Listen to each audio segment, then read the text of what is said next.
اعوذ باللہ من الشیطان الرجیم بسم اللہ الرحمن الرحیم ومنہم من عاہد اللہ۔ اب یہ وہ تین آیتیں آ گئی ہیں جو میری تقریروں میں بہت مرتبہ آئی ہیں۔ ہم مسلمانان پاکستان کے لیے خاص لمحہ فکریہ ہیں۔ مدینہ کے منافقین کی ایک خاص قسم کا تذکرہ ہو رہا ہے۔ ومنہم من عاہد اللہ، ان میں سے وہ لوگ بھی ہیں جنہوں نے اللہ سے عہد کیا تھا، لئن آتانا من فضلہ، اگر اللہ ہمیں اپنے فضل سے نواز دے گا، غنی کر دے گا، دولت دے دے گا، دولت مند کر دے گا، لنصدقن ولنکونن من الصالحین، ہم خوب صدقہ خیرات کریں گے اور نیک بن جائیں گے۔ فلما آتاہم من فضلہ، جب اللہ نے انہیں نواز دیا اپنے فضل سے، غنی کر دیا، بخلوا بہ، اب اس دولت کے ساتھ بخل کیا، وتولوا وہم معرضون، اور پیٹھ موڑ لی اور اعراض کیا، فعاقبہم نفاقا فی قلوبہم، تو اللہ نے سزا کے طور پر ڈال دیا ان کے دلوں میں نفاق۔ عاقبہم، عقوبت، سزا۔ دنیا میں نقد سزا یہ ملتی ہے اللہ سے کوئی وعدہ کر کے پھر جانے کی کہ نفاق جو ہے وہ دل میں پیدا ہو جاتا ہے۔ یہ نفاق ہے پاکستان کے مسلمانوں کا روگ۔ پاکستان بنایا تھا، پاکستان کا مطلب کیا؟ لا الہ الا اللہ۔ ہندوستان کے مسلمان نے ووٹ دے کر اپنا فرض کفایہ ادا کر دیا کہ جاؤ بھائی، تم جو ہم پہ گزرے گی سو گزرے گی، تم جاؤ اور اسلام قائم کرو۔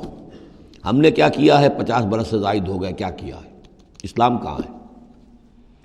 یہ بے وفائی، یہ بد عہدی، اس کا نتیجہ کیا ہے؟ 3 نفاق ہیں جو اس قوم کے اوپر مسلط ہو گئے۔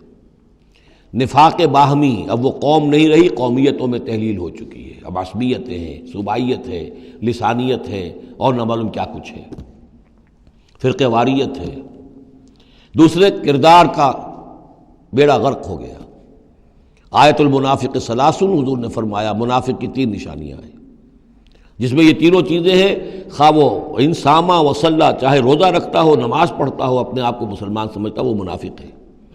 جب بولے جھوٹ بولے، جب وعدہ کرے خلاف ورزی کرے، اور جب کہیں امین بنا دیا جائے خیانت کرے۔ وہ دیکھ لیجئے اپنی قوم کو، جو جتنا بڑا ہے الا ماشاء اللہ، ایکسیپشنز پروو دی رول، قانون یہی ہے، جو جتنا بڑا اتنا ہی جھوٹا، اتنا ہی خائن، اور اتنا ہی وعدہ خلاف۔ اور تیسرا اور میرے نزدیک سب سے بڑا نفاق جو ہے وہ ہمارے دستور میں ہے۔ The most secret document of state is the constitution. اور منافقت کا پلندہ ہے کہ ایک ہاتھ سے اسلام داخل کرتے ہیں، دوسرے سے نکال دیتے ہیں۔ ایک دفعہ دیکھیں تو اسلام ہی اسلام، کیا اللہ، اتنی بڑی بات، no legislation can be done repugnant to the Quran and the Sunnah, اتنی بڑی بات۔ یہ تو معلوم ہوتا ہے کہ سورہ الحجرات کی پہلی آیت کا ترجمہ کر کے دستور میں لکھ دیا، لیکن اس کے ساتھ ہی اس کے اوپر کوئی اس پہ عمل کرنا ضروری نہیں ہے، وہ لکھی رہے گی بس۔ اور ہم نے ایک آئیڈیالوجی کونسل بنا دی ہے، وہ اس کے مطابق سفارشات پیش کرتی رہے گی، اور ہر سال اس کی رپورٹ پیش ہو جایا کرے گی، خلاص۔ کوئی اس میں سینکشن نہیں، کوئی اس کے نافذ کرنے کی کوئی ذمہ داری نہیں، کوئی پابندی نہیں۔ فیڈرل شریعت کورٹ، کیا کہنے ہیں فیڈرل شریعت کو، بڑے بڑے چوٹی کے علماء، اور کیا کیا تنخواہیں ان کو ملی ہیں، اور کیا کیا مراعات ملی ہیں، وہ سب کچھ ہے، لیکن صورت کیا ہے؟ دستور پاکستان بھی تمہارے دائرے سے خارج، عدالتی قوانین بھی تمہارے دائرے سے خارج، یہاں تک کہ آئلی قوانین بھی تمہارے دائرے سے خارج، مالی قوانین بھی 10 سال کے لیے خارج۔ تو کیا کرو گے بیٹھ کے؟ تنخواہیں لو اور ایکسرسائز ان فیوٹیلیٹی، وقت گزارو، اللہ اللہ خیر صلی اللہ۔ منافقت میرے نزدیک اس پوری دنیا کے اندر شاید دستور کی سطح پر ایسی منافقت کہیں اور موجود نہ ہو۔ یہ ہے ہمارا روگ اصل۔ فعاقبہم نفاقا فی قلوبہم، تو اللہ نے عقوبت کے طور پر، سزا کے طور پر ان کے دلوں میں نفاق پیدا کر دیا، الی یوم یلقونہ، اور یہ نفاق اب رہے گا اس دن تک جس دن کے یہ ملاقات کریں گے اللہ سے۔ یہ کانٹا ان کے دلوں سے نکلے گا نہیں۔